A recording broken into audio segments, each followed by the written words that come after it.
Well, my Sniper 600 doesn't come with any kind of a storage container. So I found this little one at Cabelas. It's a little box. Just pops open on the side like this and opens up. I figured, well, if I mount this under the dash, I can have myself a little storage box. So I took a piece of stainless steel that's about 1/16 of an inch thick and bent it in the brake press. Drilled some holes on here to mount it to the firewall. Some holes underneath here to mount it to the bottom of the box. We'll just slip that. I've already drilled the box out, so we just slip this in here with the holes, drop the bolts through it, and bolt this to the box. So it'll be sitting underneath the dash like this. This part here will bolt down to the firewall. And then I have a handy little glove compartment that I can stick stuff in. I'll get some carriage bolts and bolt this on to the bracket with carriage bolts from the inside with a little bit of silicone on, make sure it doesn't leak. And do the same with this. Put the carriage bolts from the back and so it doesn't leak, and put some nuts and washers on that, tighten it up onto the firewall. I can put this into position and just mark the firewall where I have to drill it. The firewall is just a heavy gauge plastic, so it'll go through it pretty easy. As long as I've got a good washer on the back and good spread out of forces on the back of it, it'll keep it from breaking. So that solves my problem. I sent a letter to CFMoto, but not a letter, but I mentioned on their Facebook page that is there a glove compartment available for the 2013, which is what I've got, and apparently there isn't. Well, I guess there isn't because they never answered my question, but it was deleted. So I don't know what the problem was there. So I figured I would do the next best thing and make one up myself. So we'll bolt this into the machine later on, and we'll see how it works. Should work out okay. It gives me a place to stash my ownership and my license, and also there's a little hole down here. There's a lock, or excuse me, up here. There's a lock on it. You can snap a lock on it, so you can lock the darn thing closed. And I keep my winch remote in there as well, so I don't have to run around to the front of the thing and unbolt the top of it to get it out. And other than that, everything should work out just great. Okay, so this is how we're getting so far on the glove box for the Sniper. I've got 3 holes. Well, actually, I got 5 holes drilled here, but I can't use those 2. They're going to be too far up inside the machine, up on the firewall. I can't get a screw in them, or anywhere close to drill a hole through the firewall to get them in. So I'll be using this one, this one, and this one. This one here. These have been fitted onto the machine, or excuse me, onto the box here. This has been put on with silicone, and then the back side has been put on with carriage bolts from the inside. So they're nice and smooth on the inside, and the bolts have been tightened down and ground off at the top, so they're not sticking down too far. So this will be mounted on the machine like that. Now, to get into the machine, I'm going to have to use a long series drill. I got one of these ones here. This gives me enough length to get inside. If you need long series drills, I got this set at Princess Auto. That's a 1/4 inch, and it gives me enough length on the drill, on the actual drill itself. I'm using air drills here simply because I got them, and if you got electric drill, it'll work just fine anyway.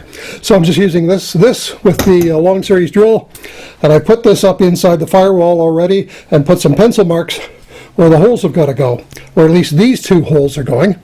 And then once those are in and those are bolted in, then I can drill this last one. It'll be nice and steady at that point. I can drill the last one and bolt it down, and the glove box should be in there permanently. Let's go and get that started right now. So we're all set to go here. This is where the box is going to sit, just up underneath here. Already marked the spots out for the first holes, so it will sit right there.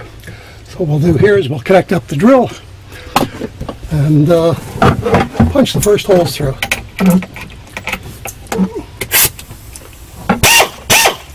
Make sure it's going in the right direction, and away we go. What I'm going to do is I'll drill this hole.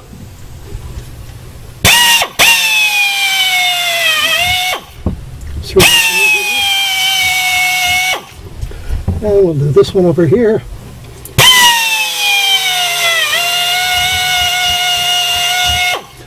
There we are.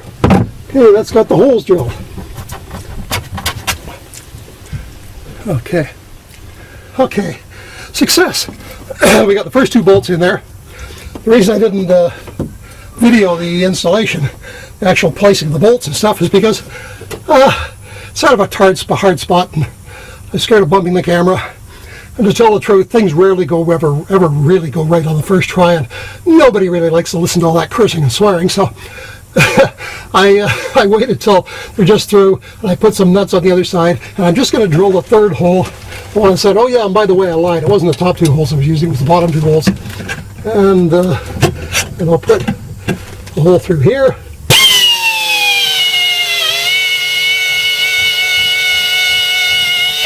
Put the 3rd one through.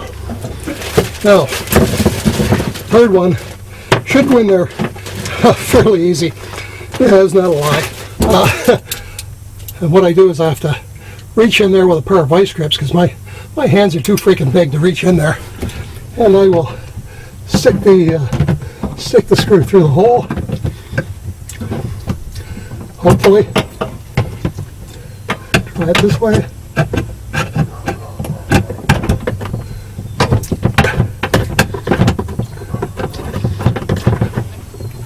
Let that go through.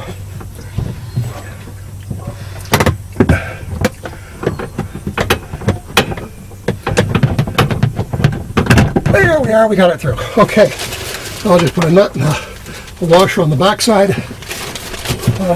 Just reach around here. I'll bring the camera on this side and show you exactly what I've done behind here. Just putting the washer on, reaching through and putting the nut on.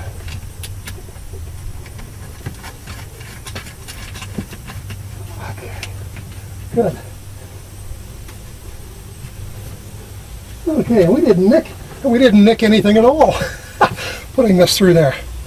Okay, here we are. We'll just bring the camera around and we'll take a look underneath here. There's what we're looking at underneath there. I guess you can see it. I don't have my glasses on, so I'm assuming that you can see where the nuts and bolts are through there. There's 3 of them through. And we're just going to tighten them up, and that should be this job finished. I'm going to use the air ratchet to tighten it up. So before I tighten everything up, you can see I've used carriage bolts bolting the thing on there. These are quarter 20, 1 inch long carriage bolts, 7/16 nut and washer on the back. And we'll snug it up, and that should finish the job. If nothing goes wrong. Okay, well, I've got her all in there. It's a little bit floppy. I think there's a little bit of flex on the box itself, so what I'm going to do, the box opens like this.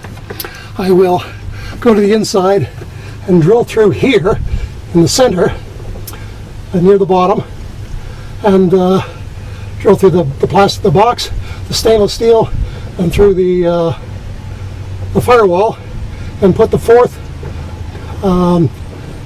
carriage bolt right there, and that should firm everything up. Okay, so that's what we're going to do now. Okay, we've got it under there. We got the last bolt in there. Here, still a little bit of shake to it, but that's just the flex of the plastic. It sure as hell ain't gonna fall off, that's for sure.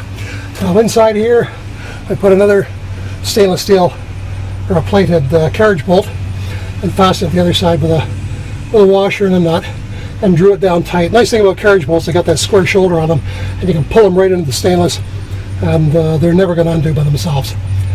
Okay, now that's all done, and again I had to switch over from the air drill to the electric drill, because stainless is a metal that you either got to shit or get off the pot. You can't sort of go on it half wussy, because you'll burn a drill on it every time. So you need power and you need pressure in order to get through it, and I couldn't get it with the air drill. This particular air drill is pretty slow. It's great for drilling holes in regular metal and even big drills, but for drilling a small hole through stainless, it's just not fast enough. So I switched over to the electric drill, dipped the bit in a little bit of oil, and put it in there and banged through a pilot hole, and then took the 1/4 inch bit, put it on the electric drill again, and just zoomed right through it with a 1/4 inch bit and put the nut in. So that's it. It's complete. All I got to do is put my crap in it now, and I'm all set. That'll lock up. And this thing, by the way, also has a little rubber seal around the inside of it here, so it is watertight. So if I do get into a high water situation, I can lock it down, and there we are. Now I got some place to put my remote control for the winch, and my ownership and insurance papers, and the patch kit, tire patch kit, all the rest of that crap that I normally don't want to have to go out. If I'm standing in 20 inches of water, I don't want to have to go out on the deck and unbolt the hood cover to get that crap out of there. So now we've got it set up, and this box I think was $11.95 at Cabelas. If you're in the US, it's probably about $8.95 or cheaper. Up here, they really know how to stick it to Canadians. Of course, right now there's about a 30% money difference, so that doesn't help at all either. So anyway, this is a job done, and now I've got some storage on this unit. Thanks for watching.